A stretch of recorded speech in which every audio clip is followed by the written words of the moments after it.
Assalamu alaikum everybody, this is Mr. Muddathir and this is ICT Year 7.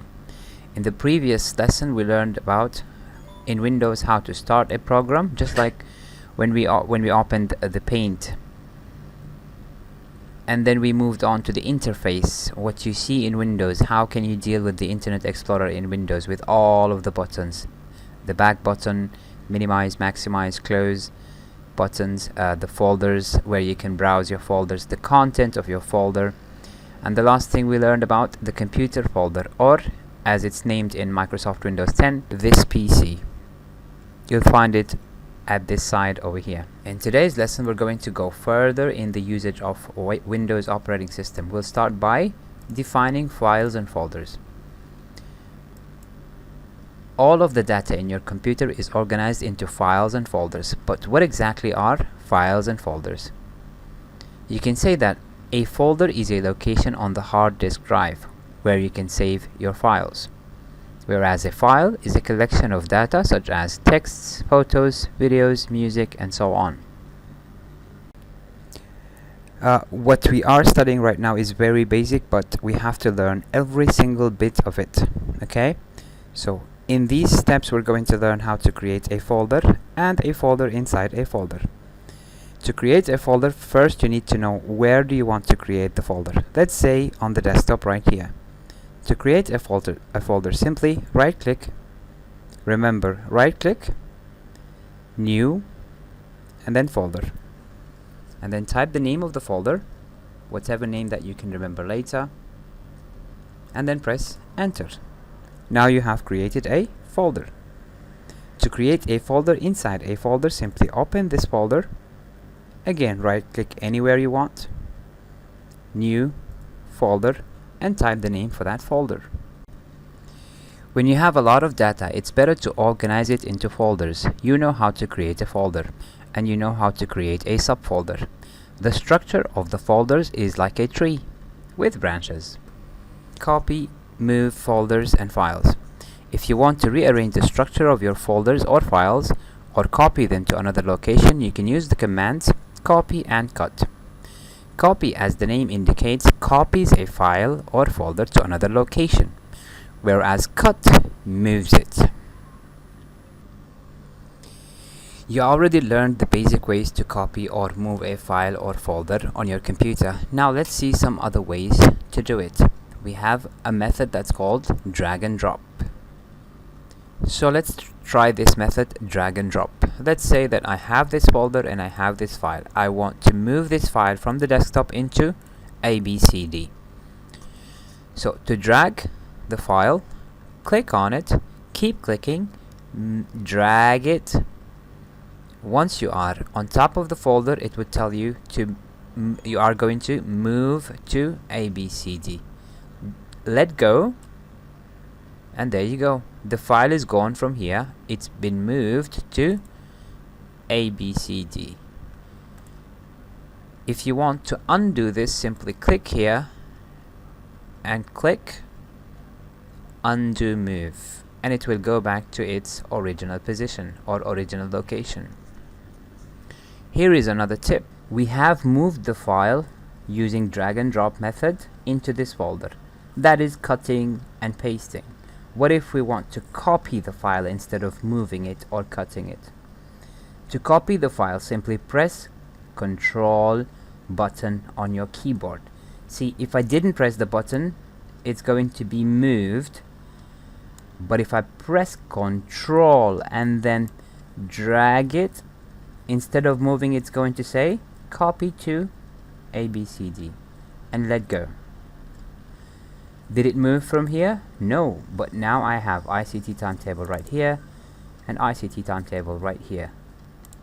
So using control in the method drag and drop copies the file instead of moving them. So that would be your first assignment. Try to drag and drop a file from one location to the other. You can also use this by opening the folder, keep the folder open, drag and drop the same way. If you already have the same name, the file with the same name, it's going to ask you that, do you want to replace it or you want to skip this thing? When you click skip, it will do nothing. So this is the first thing that you're going to do. and practice. The second thing is, how can you rename a file or a folder? We have the folder ABCD right here, and I want to rename it. From ABCD, I want to name it ICT timetable. The first method is right click. You'll find rename on the list on the menu right here. Click rename and type the new name and press enter. Next, we're going to learn how to delete a file or a folder. Well, there are two methods. The first one is different than the second one. The first one deletes the file and moves it to the recycle bin. They created the recycle bin so that if you deleted a file by mistake, you have some time so that you can restore it from the recycle bin. You can actually restore a file that you deleted. So let's try deleting this file. To delete this file, again, right click and delete from the menu here. I no longer have ICT timetable on the desktop, but it's right here. If you want to get rid of it entirely, you can go to Recycle Bin Tools and click Empty Recycle Bin. If you click on this, this file will be deleted from your hard disk drive permanently, and you will no longer be able to restore it. The second method is, if you deleted this file, let's restore this file back. Now it's back to its original place. Now the second method, it will not move it to the recycle bin. It will directly delete the file permanently from your computer. So to delete a file permanently, click on it. I do not recommend that you do this for any important files. The first step is click on it. On the keyboard, press Shift, keep pressing the Shift and press Delete. Now here we have a confirmation message, delete file. Are you sure you want to permanently delete this file? It's asking.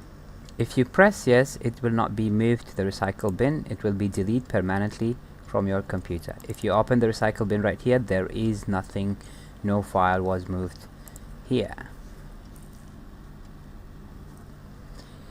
The last thing that we're going to learn for today is how to create a shortcut. How to create a shortcut. Well, what is a shortcut anyway? Imagine that you have a file that's on your hard disk drive, but you have to open the Internet Explorer and then go to PC and then go to E and then let's say go to document first and then go to another folder inside a folder. You want to create a shortcut for this file on your desktop to easily access the file. Let's say that I have a picture that I open frequently and I want to create a shortcut to. So I'm going to right click on it and go to Create Shortcut. A shortcut will be created just like this one. You see, this is called a shortcut. This is not an actual file. It's an icon that takes you to the original file. If I move this shortcut, cut and paste it on the desktop here. Now I don't actually have this picture on my desktop, but I have an icon that takes me to the photo. When I double click on it, the photo will be open from inside my pictures. Another way to create a shortcut is, let's say that I want to create a shortcut for this file right here, and I want to create it on the desktop directly. So I'm going to right click on it and go to Send to, and then move to Desktop Create Shortcut. Let's click on that. It's right here. Now again, this is not the actual file, this is just an icon that takes me back to the file located inside my pictures. If I double click on it, it's going to open the picture. Why do we need to create shortcuts? Because you can't have two files in two different locations. You will be filling your hard disk drive with so many information that is repeated, so many data that is redundant. So instead of copying a file 2 times, 3 times in 3 different locations, just create a shortcut for it on the desktop, like this program right here. This is a shortcut because it has some sort of an arrow in the icon. It has some sort of an arrow in the icon, just like this picture. So what you need to do is, the first thing you need to do is create a folder inside a folder or a subfolder. The next thing is, try the drag and drop method to copy a file or move a file. Both of them, copy or move. The next is, rename a folder, delete a folder, and the last part is, create a shortcut. One last piece of information I'd like to give you is, how can you search for a file that you already have on your hard disk drive but you forgot where it is exactly? You forgot the location for that file. Simply open the folder, go to PC or this PC or my computer in different windows, and you have a search bar right here. Type the name of the file, let's say year 7, and it would look for all the folders and files on my computer named year 7 or close to the name, very close to the name. So from now on, if you have a file or a folder that you're looking for and you don't want to get tired of searching for it, you can just simply type the name of the file or the folder here. But you have to be in this PC's folder or in my computer folder, because if you are in one disk, for example if you're in disk E, it's only going to search for the file name in this part of your hard disk drive. It's not going to search the entire computer. Well then, I hope that you will not find any difficulties practicing all the things that I asked you to practice. This was it for now. Take good care until the next lesson. Good luck. Bye.